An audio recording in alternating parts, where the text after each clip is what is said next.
하나님 감사합니다. 함께 머리 숙여 기도하심으로 하나님의 말씀을 보도록 하겠습니다.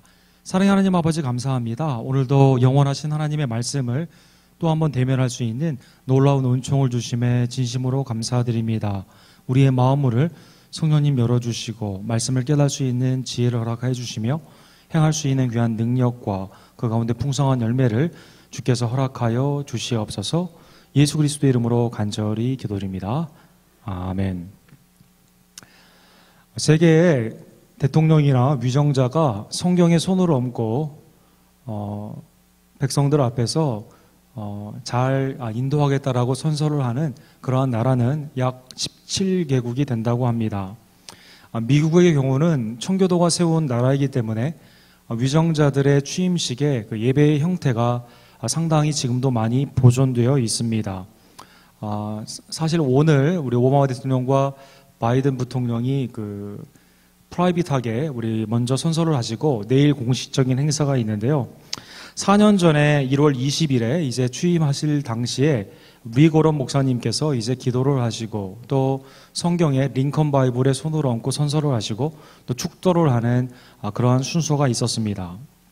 내일 공식적인 행사에 올해 최초로 목사님이 아닌 평신도 또 최초로 남성이 아닌 여성이 개회 기도를 하는 그러한 일이 있게 되었습니다. 그분의 이름은 머리얼 에버스 윌리엄스라는 분인데요. 이분은 남편 매드거 에버스라는 당시 흑인 인권 운동가의 아내입니다. 그런데 1963년도에 남편이 암살됨으로 말미암아 흑인 인권 운동을 나중에 계속 남편의 뜻을 이어받아 일생을 헌신하신 분입니다.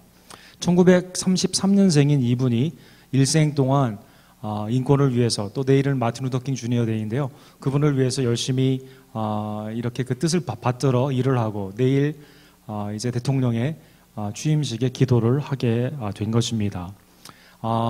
새 대통령 또 재임이지만 새로운 임기 가운데 하나님을 다시 한번 경외하고 미국 교회가 다시 한번 일어나는 하나님을 경외하는 새로운 정치들이 많이 펼쳐지도록 우리는 기도하며 지지해야만 될 것입니다. 지난주에 본 것처럼 새로운 시대는 정치가들을 의해서도 부분적으로 일어나지만 그러나 죄와 사망이 있던 우리들에게 진정한 새로움에 하나님이 원하시는 새 피조물의 삶은 하나님의 아들 예수 그리스도의 강림 그리고 그의 세례를 통해 일어나게 된 것입니다. 예수님은 세례를 받으실 때 성부께서 기뻐하시고 성령님께서 비둘기처럼 내리시며 그가 우리를 대신하여 죄가 없으시지만 죄 씻음의 물세례를 받으신 것입니다.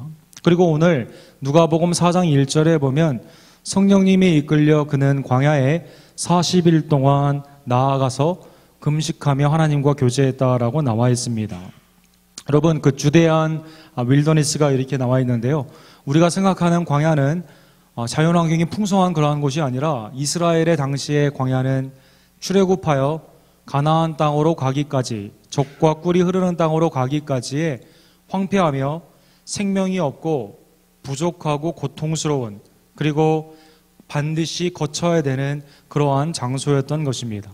그것은 우리가 하나님을 경외하는지 하나님을 경외하지 않는지 우리의 믿음의 시험의 장소이고 동시에 하나님을 배워가는 그러한 훈련의 장소인 것입니다.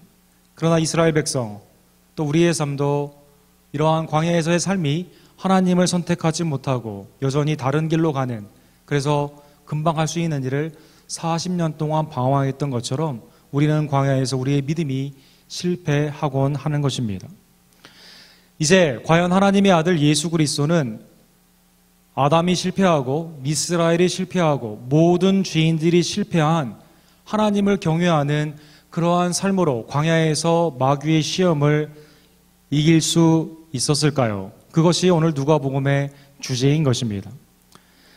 사탄은 세 가지로 예수님을 시험하게 됩니다. 40일 동안 줄이신 예수님에 대해 오늘 3절에 보면 내가 만일 하나님의 아들이거든 이 돌들을 내게 명하여 떡이 되게 하라라고 말한 것입니다. 하나님의 아들됨을 자기 자신의 스스로 기적을 일으켜 스스로를 위해 돌을 음식으로 만듦으로 말미암아 하나님의 공급함을 의지하지 말고 네가 스스로 네 먹을 것을 찾아 살아라라는 그러한 시험을 한 것입니다.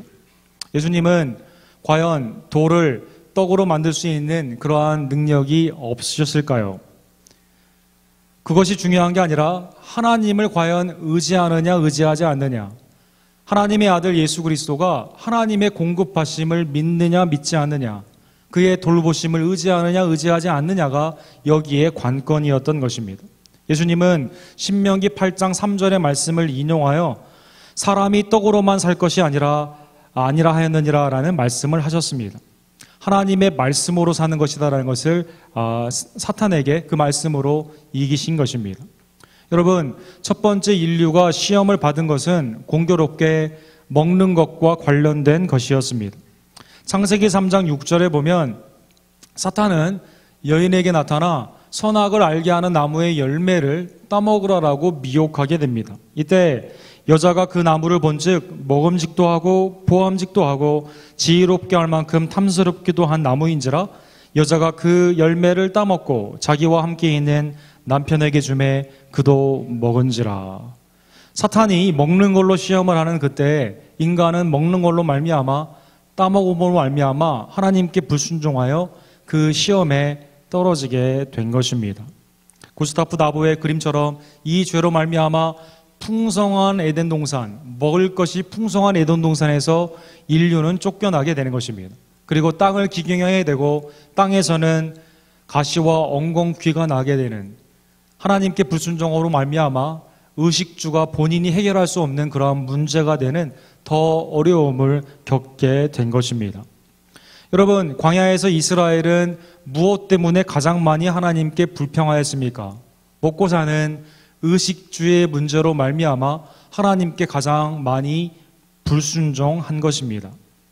대표적인 말씀이 민수기 11장 4절과 5절에 나와 있는데요. 이스라엘은 이렇게 불평을 하게 됩니다. 탐욕과 음식이 어떻게 붙어 있는지를 자세히 보시기 바랍니다. 그들 중에 섞여 사는 다른 인종들이 탐욕을 품음에 이스라엘 자손도 다시 울며 이르되 누가 우리에게 고기를 주어 먹게 하랴? 우리가 애굽에 있을 때에는 값없이 생선과 오이와 참외와 부추와 파와 마늘을 먹은 것이 생각나거늘. 그래서 또 다른 군대 장관을 세워 애굽으로 돌아가기를 원하는 의식주의 문제의 그 시험 가운데 하나님을 경외하지 않고 불평하는 죄인의 모습이 아담 아래서 이스라엘 그리고 우리에게도 이렇게 나타나는 것입니다. 이집트의 많은 그 벽화를 보면 당시 나일강의 그 델타라고 하죠. 거기에 1년에 사모작이 가능했던 풍요로운 날씨, 또 그 강의 물로 말미암아 풍성한 음식들이 황제인 바로뿐만 아니라 이집트의 국민뿐만 아니라 노예였던 이스라엘 사람들에게까지도 무료로 이렇게 제공된 것을 그림을 통해서도 알 수가 있는 것입니다. 여기 메뉴를 한번 보십시오. 이 고기, 생선, 오이, 참외, 부추, 파, 마늘 뭐 이런 것들, 비싼 것들이 다 공짜로 값없이 먹었었다라고 이렇게 말을 한 것입니다. 이집트의 풍성한 음식, 또 이스라엘의 음식, 한국 음식과도 연결이 좀 있는 것 같은데요. 양념이 좀 비슷하죠. 이 모든 것들이 그들에게 있어서 광야는 이것이 시험거리가 되고 하나님 앞에 불평하는 그러한 것이 되었던 것입니다. 모든 인류가 다 실패하는 그때, 오늘날에도 먹고 사는 문제 때문에 신앙의 위협을 받고 있는 이때 하나님의 아들 예수 그리스도는 40일 동안 금식하였음에도 불구하고 온전히 하나님께 그 공급하심을 말씀에 의지하여 의탁하신 것입니다. 두 번째, 사탄은 세상의 모든 것을 다 줄 테니 하나님이 아니라 나를 경배하라라고 두 번째 시험을 한 것입니다. 이르되 이 모든 권위와 그 영광을 내가 네게 주리라. 이것은 내게 넘겨준 것이므로 내가 원하는 자에게 주노라. 그러므로 내가 만일 내게 절하면 다 내 것이 되리라. 과연 하나님의 아들 예수 그리스도는 모든 영광과 권위를 사탄으로 받는 대신에 사탄에게 절을 했을까요? 예수님은 8절에 보면 기록된 바 주 너의 하나님께 경배하고 다만 그를 섬기라 하였느니라. 역시 구약에 있는 하나님의 말씀을 인용하여 세상의 모든 권위와 영광을 다 준다 하더라도 하나님을 섬기는 하나님에 대한 신앙을 버리지 않겠다라고 말씀하신 것입니다. 여러분, 괴테의 파우스트라는 유명한 작품이 있죠. 그 작품은 괴테가 오리지널리 쓴 것이 아니라 독일에 있었던, 당시 비텐버그에 있었던 그 대중의 그 이야기들을 모집한 그러한 이야기입니다. 그래서 저렇게 파우스트와 멤피스토라는 그 사탄을 상징하는 사탄의 그 레프리젠터티브죠. 그 부분이 이렇게 조서로도 남아 있는데요. 여러분, 이 내용은 많은 분들이 아시겠지만 파우스트라는 학자가 그가 풍성한 그 모든 것을 누리며 살아가는데 생활이 심심한 거예요. 그래서 자기의 영혼을 사탄에게 팔게 됩니다. 그 대신에 사탄에게 내가 가질 수 있는 모든 것들을 갖다 달라고 하는 것이죠. 그래서 젊은 여자, 또 많은 돈, 명예, 권력 이런 것들을 계속 가져오게 되는 것입니다. 그런데 어느 날 사탄이 말을 합니다. 더 이상 줄 수가 없다라는 것입니다. 왜 줄 수가 없느냐? 우리는 거래하지 않았느냐?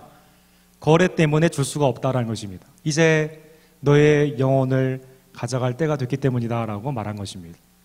사탄에게 딜을 한, 그래서 우리 인류에 있어서 하나님이 아니라 세상 것과 우리의 삶을 바꾸는 그러한 것을 은유적으로 이렇게 표현한 것입니다.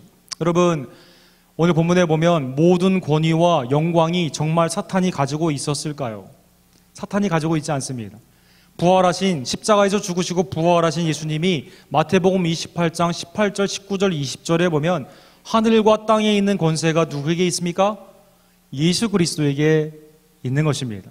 예수님은 사탄의 이 미혹에 속아 넘어가지 아니하시고 오직 너의 주 하나님만을 경배하라라고 그렇게 말씀한 것입니다. 신명기 8장 19절에 그 9절의 말씀이 이렇게 나와 있습니다. 내가 만일 내 하나님 여호와를 잊어버리고 다른 신들을 따라 그들을 섬기며 그들에게 절하면 내가 너희에게 증거하노니 너희가 반드시 멸망할 것이니라. 우상을 섬기고 하나님이 아닌 재물을 섬기고 하나님이 아닌 또 다른 나의 기호를 섬기게 되면 반드시 멸망하게 된다라는 것입니다. 의식주의 시험, 하나님의 아들인 예수 그리스도는 그 시험을 이기셨습니다. 우리는 실패하지만 예수 그리스도는 하나님의 아들로서 그것을 이기신 것입니다. 세상의 모든 것들과 때로는 바꾸고 하나님을 신실하게 경배하지 못하던 우리의 불신앙, 그러나 하나님의 아들 예수 그리스도는 이 시험을 하나님만을 경배함으로 말미암아 십자가의 길을 고난에 이르고 힘든 길이지만 그 길을 걸음으로 말미암아 하늘과 땅에 있는 모든 권세를 하나님으로부터 받은 것입니다. 세 번째, 하나님의 말씀을 신실하게 믿느냐 아니면 끊임없이 의심하며 하나님을 시험하느냐의 문제를 사탄은 세 번째로 걸고 넘어진 것입니다. 첫 번째와 두 번째가 광야에서 있었던 시험인 것과는 달리 세 번째는 하나님께 예배를 드리는 하나님의 임재가 있는 성전에서 세 번째 시험이 일어나게 된 것입니다. 또 이끌고 예루살렘에 가서 성전 꼭대기에 세우고 이르되 내가 만일 하나님의 아들이거든 여기서 뛰어내리라. 기록되었을 때 하나님이 너를 위하여 그 사자들을 명하사 너를 지키게 하시리라 하였느니라. 성전의 꼭대기, 로얄 포츠라고 하는 가장 꼭대기에 데리고 올라가서 기드론 밸리가 바라보는 그곳에 굉장히 높은 곳에서 네가 떨어진다 하더라도 하나님이 천사를 보내서 땅에 떨어지기 전에 너를 캐치하게 되니까 너 그거 믿고 여기서 뛰어내리라 라고 말한 것입니다. 예수님은 거기에 무엇라고 응답하셨을까요? 하나님의 그 능력, 하나님의 보호하심을 의심하며 테스트해보라는 사탄의 그 시험에 예수님은 주 너의 하나님을 시험하지 말라라고 말한 것입니다. 에덴 동산에서 아담과 하와는 하나님의 선하심을, 선악을 알게 하는 나무의 열매를 따먹음으로 말미암아 시험하였습니다. 신명기 6장 오늘 본문에 예수님이 인용하신 말씀에 보면 이스라엘 백성들은 마사와 무리바에서 물이 없었을 때 하나님을 법정에 세우고 하나님을 시험한 것입니다. 너희가 마사에서 시험한 것 같이 너희의 하나님 여호와를 시험하지 말고 너희 하나님 여호와께 너희에게 명하신 명령과 증거와 규례를 삼가 지켜라 라고 말씀한 것입니다. 하나님의 말씀은 시험하는 것이 아닙니다. 하나님의 말씀은 믿고 순종하는 것이다 라는 것입니다. 예수님이 이 땅에 오셨을 때 수많은 사람들은 예수님의 하나님의 아들 되심을 믿지 않았습니다. 특별히 성경에 익숙하다고 하는 대제사장과 바리새인과 수많은 서기관들이 끊임없이 예수님의 하나님 되심을 기적을 통해 나타나기를 원하셨습니다. 예수님은 귀머거리가 들리게 하시고 눈먼 자가 뜨게 하시고 귀신 들린 자가 귀신을 내어 쫓게 하시고 또 죽은 자가 살리시는 하나님의 아들로서의 많은 표적을 보였지만, 그러나 여전히 사람들은 예수님을 믿지 않고 또 다른 표적을 그들은 원했다라는 것입니다. 마태복음 16장 4절에 예수님은 그들을 향해 이렇게 말합니다. 악하고 음란한 세대가 표적을 구하나 요나의 표적밖에는 보여줄 표적이 없느니라 하시고 그들을 떠나 가시니라 라고 말한 것입니다. 악한 자들이 하나님의 그 은혜를 잊고 하나님의 돌보심을 믿지 않고 하나님이 이렇게 할 것인가 하지 않을 것인가 하나님을 시험대에 놓고 이렇게 증명해봐라라고 말을 하는 그때 예수님은 하나님을 시험하지 말라라고 마귀를 내어 쫓은 것입니다. 오늘 본문 이 세 가지 시험이 끝난 후에 13절에 보니까요, 마귀가 모든 시험을 다한 후에 얼마 동안 떠나갔다라고 말하고 있습니다. 모든 시험, 의식주의 문제의 시험, 과연 나는 하나님을 향한 믿음과 다른 것과 바꿀 것인가의 시험, 세 번째로 어떠한 경우에서도 나는 하나님의 말씀을 신실히 믿고 의지할 것인가, 순종할 것인가, 불순종할 것인가의 시험, 이 모든 시험을 예수님이 다 이기시니까 사탄이 예수님을 떠나가신 것입니다. 영원히 떠나가셨을까요? 원래 얼마 동안이라고 나와 있는데요, 사탄은 그 후에 언제 등장할까요? 누가복음 22장 3절에 12 중에 하나인 가룟인이라 부르는 유다에게 사탄이 들어갔다라고 나와 있습니다. 사탄이 이제는 예수님을 직접 대면하지 아니하고 예수님의 사랑하는 제자에게 들어가 예수님을 팔게 하시고 십자가형으로 예수님을 죽이게 하시는 그러한 일로 하게 된 것입니다. 어떻게 보면 사탄이 예수님을 이긴 것 같습니다. 죄 없으신 예수님이 십자가에서 못 박혀 죽으심으로 말미암아 사탄이 승리한 것처럼 보였다라는 것입니다. 그러나 그렇지 않습니다. 십자가에 못 박히신 예수 그리스도는 3일 만에 부활하신 것입니다. 죄 없으신 예수님이 우리를 대신하여 십자가에 못 박혀 죽으시고 우리의 죄를 사해 주시고 3일 만에 부활하심으로 말미암아 죄와 사망에 있었던 우리들은 구원하여 주시고 사탄을 괴멸하며 완전히 승리하신 것입니다. 바울 사도는 골로새서 2장 13절과 15절에 그 말씀을 이렇게 하십니다. 또 범죄와 육체의 무할례로 죽었던 너희를 하나님이 그와 함께 살리시고 우리의 모든 죄를 사하시고 통치자들과 권세들을 무력화하여 드러내어 구건거리로 삼으시고 십자가로 그들을 이기셨느니라. 사탄을 요한복음에서는 세상의 임금이라고 합니다. 바울 서신서에서는 통치자와 권세, 공중권세를 잡은 자다라고 말을 합니다. 그런데 예수님이 어떻게 이기셨습니까? 십자가의 죽음과 부활로 말미암아 우리의 모든 죄를 사해 주심으로 말미암아 사탄을 괴멸하신 것입니다. 사랑하는 성도 여러분, 우리는 의식주의 문제에 언제나 시험을 받고 살아가게 됩니다. 광야와 같은 우리의 매일의 삶 가운데 먹고 사는 문제가 늘 불안하고 미래에 대한 불투명함 때문에 하나님을 의지해야 되는데 때로는 나의 힘으로, 때로는 다른 사람의 힘이나 다른 것을 빌려 나의 의식주를 해결하는 그러한 불순종의 그러한 삶이 우리에게 있는 것입니다. 때로는 우리가 신앙 대신에 다른 것이 더 가치가 있어 보여서 예배를 다른 것으로 바꾼다던가 헌신을 다른 것으로 바꾼다던가 하나님께 온전히 나아가지 못하는 세상 영광을 차지하기 위해 하나님을 버리는 일이 우리에게는 많이 있는 것입니다. 마치 사탄이 우리에게 줄 것만 같은 육신의 정욕과 안목의 정욕과 이생의 자랑을 차지하기 위해 신앙이 아닌 다른 길로 갈 때가 많다라는 것입니다. 또 하나님께 말씀을 온전히 의지하지 못하고 언제나 하나님을 시험하여 안달을 하는 그러한 불신앙이 우리에게는 많은 것입니다. 모든 인류가 다 에덴 동산에서 광야에서 매일의 삶에서 실수하고 실패하는 그때 우리의 구원주 되신 예수 그리스도는 사탄의 모든 시험을 이기시고 십자가와 부활로 말미암아 그 시험에서 그 죄와 사망에서 우리를 구원하여 주신 것입니다. 히브리서 2장 17절과 18절에 히브리서 기자는 이렇게 권면합니다. 하나님의 일에 자비하고 신실한 대제사장이 되어 백성의 죄를 속량하려 하심이라. 그가 시험을 받아 고난을 당하신즉 시험 받는 자들을 능히 도우실 수 있느니라. 우리는 실패하지만 예수 그리스도는 승리하십니다. 승리하신 예수 그리스도를 의지하고 그와 연합하여 그에 붙어있는 것이 모든 시험을 이기는 것이다 라는 것입니다. 1960년대와 70년대에 옥스퍼드의 교수를 같이 역임하셨던 J.R. 톨킨과 나나의 연대기와 여러 그 크리스천 변증학을 많이 쓰신 C.S. 루이스라는 분을 우리가 생각해 볼 수가 있습니다. C.S. 루이스는 아내가 죽고 또 삶 가운데 하나님에 대한 여러 의심이 많이 있었기 때문에 예수님을 처음에는 영접하지 않았다라고 합니다. 그런데 J.R. 톨킨이 끊임없이 그와 대화를 하며 예수 그리스도를 소개하고 예수님을 영접하게 하는 것이죠. 그리고 그 둘은 어떻게 하면 하나님의 이 놀라운 구원의 역사를 소설, 특별히 판타지 소설 가운데 어떻게 표현할 수 있을까? 그래서 로드 오브 링, 반지의 제왕이 J.R. 톨킨을 통해서 또 이번에 하빗이라는 영화도 나오게 되는데 또 나니아의 일대기와 같은 그러한 책들이 이 두 분을 통해 나오게 된 것이죠.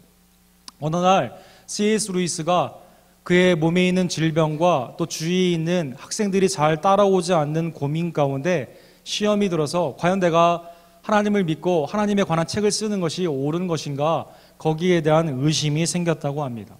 일주일에 2번씩 그들은 오후 3시에 티를 마셨는데요. 그 얘기를 듣던 J.R. 톨킨이 이렇게 말했다고 합니다. 사탄의 일은 성도를 시험하는 일인 것이며 그리스도의 일은 시험을 이기게 하는 것이다 라고 말을 한 것입니다. 그래서 네가 지금 시험 받고 있는데 그건 사탄이 주는 시험이니까 빨리 그리스도를 붙잡고 시험을 이기라라는 권면을 받게 됐다고 합니다. 그렇습니다.